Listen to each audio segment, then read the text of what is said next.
Pemirsa, masih bersama kami di Presisi Siang. Iran menembakkan sekitar 200 rudal ke Israel pada Selasa 1 Oktober 2024. Ini menjadi eskalasi terbaru dalam konflik antara Israel dan kelompok Hizbullah juga Hamas yang didukung oleh Iran. Berikut laporan VOA. Sudah di rumah dan itu kita lagi dinner, terus tiba-tiba sofa kita berdua, saya dan suami itu tiba-tiba bunyi ting ting ting ting ting ting ting, sirine peringatan bahwa ada roket yang kemungkinan akan landing di daerah kita. Jadi kita disarankan untuk lari ke tempat yang aman.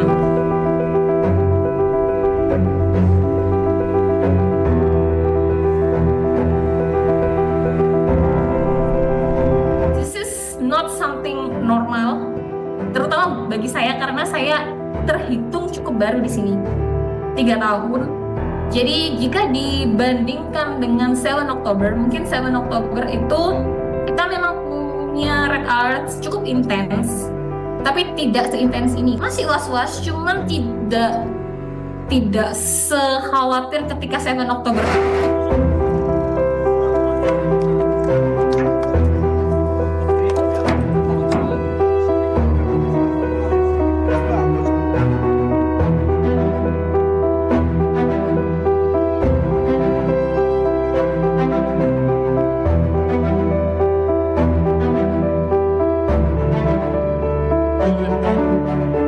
Now look at this second map.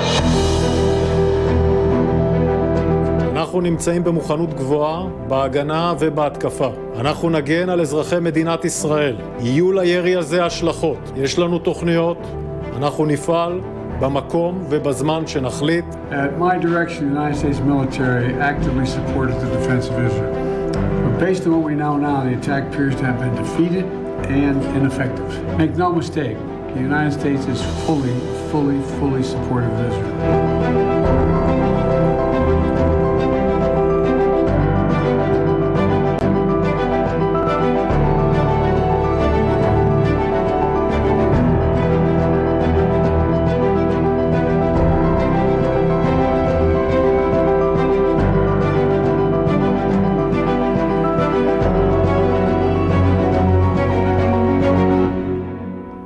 The Secretary General spoke earlier this morning to Prime Minister Najib Mikati of Lebanon.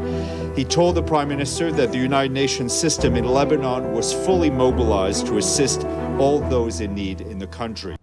Pemirsa, perubahan iklim menjadi salah satu topik utama saat para pemimpin dunia berkumpul dalam sidang Majelis Umum PBB. Namun untuk mengatasinya, negara-negara berkembang membutuhkan uang yang sangat besar. Indonesia pun turut andil dengan membentuk aliansi pendanaan iklim bagi negara-negara berkembang. Kita simak laporan VOA berikut ini. Di sela-sela sidang Majelis Umum Perserikatan Bangsa-Bangsa di New York akhir September, Indonesia memperkuat aliansi pendanaan iklim bagi negara-negara berkembang. Wadah besutan pemerintah Indonesia, Global Blended Finance Alliance atau GBFA, resmi bermitra dengan Badan PBB untuk pembangunan UNDP dan Tony Blair Institute for Global Change. UNGA ini pembicaraan semua Global Blended Finance, jadi sekarang apa platformnya? Kebetulan sudah ada hasil dari G20 Bali, kita lakukanlah, yaitu sehingga ada Global Blended Finance Alliance. Jadi di mana platform ini bisa membantu financing buat saya spesifik sebenarnya mention untuk negara-negara berkembang atau South-South Collaboration. GBFA diluncurkan saat KTT G20 di Bali dan telah memiliki sekretariat per Juni tahun ini. Saat ini ada 7 negara yang ikut bernegosiasi, yakni Indonesia, Luxembourg, Uni Emirat Arab, Republik Demokratik Kongo, Fiji, Kenya, dan Sri Lanka. Sementara Kanada dan Prancis memilih jadi pengamat terlebih dahulu. Dalam estimasi PBB, butuh 4 triliun dolar atau 60.000 triliun rupiah supaya negara-negara berkembang mencapai target pembangunan berkelanjutan. Dalam perubahan iklim, isu uang selalu menjadi perdebatan. Seberapa besar negara-negara kaya yang telah memajukan ekonominya menggunakan bahan bakar fosil harus memberikan uang kepada negara-negara berkembang? Serta apakah uang tersebut diberikan dalam bentuk investasi, utang, atau hibah? Menurut Kemenko Marves, negara-negara berkembang tidak bisa hanya mengandalkan uangnya sendiri. Kebutuhan dana dan ketersediaan dana dari publik, dana pemerintah itu hanya 25%, 30%. Jadi gapnya masih 70% tuh harus diisi oleh sumber-sumber lain, termasuk investment atau investasi dan juga yang lainnya, karena ada filantropi dan lain-lainnya itu kan banyak concern kepada lingkungan. Desakan untuk dana dari negara-negara maju juga datang dari Brasil, yang saat ini menjadi ketua G20. Presiden Brasil menekankan hal tersebut dalam sidang Majelis Umum PBB baru-baru ini. Os níveis atuais de redução de emissões de gases de efeito estufa e financiamento climático são insuficientes para manter o planeta seguro. Sementara itu, negara maju seperti Jerman juga telah mengungkapkan keprihatinannya dalam panel iklim beberapa bulan sebelumnya.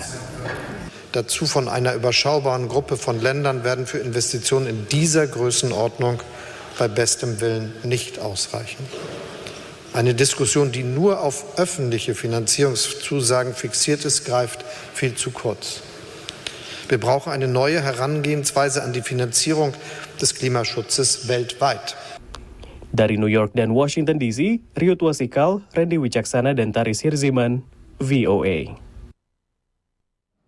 Pemirsa, tetaplah bersama kami, Presisi yang akan segera kembali.